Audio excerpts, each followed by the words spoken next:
if you saw this story, Jeremy, but basically Ron DeSantis tried to take away Disney World's rights of self-governance since they're pushing all the child grooming stuff lately. And Disney World came back and was like, not so fast. We only answer to the crown.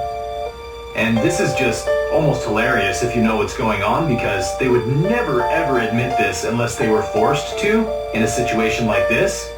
But they basically admitted, like, you don't have jurisdiction over us because we're owned by Britain.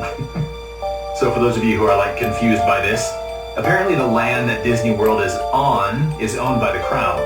And so since like 1960, Disney World has basically been a tax-free sovereign district, exempt from taxes and anything to do with federal statutes.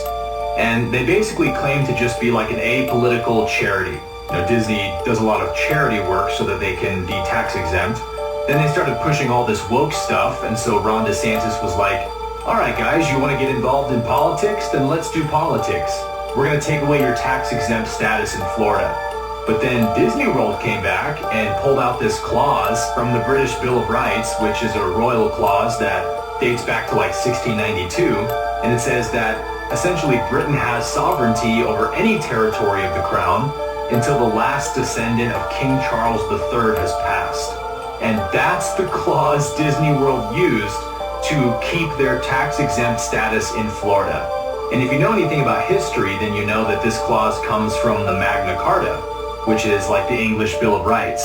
So most people reading this article are probably like, wait, how is Disney avoiding federal tax codes by using an English Bill of Rights clause? But that's because Disney World is technically a territory of the crown, just like Washington, D.C. actually.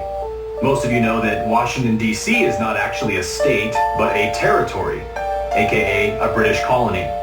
So, do with that what you will. But this is important for us to know that actually what we tried to escape in England, that whole system of sort of the feudal system of law that they were enslaving everyone under, America was an attempt to escape that and create a truly free country.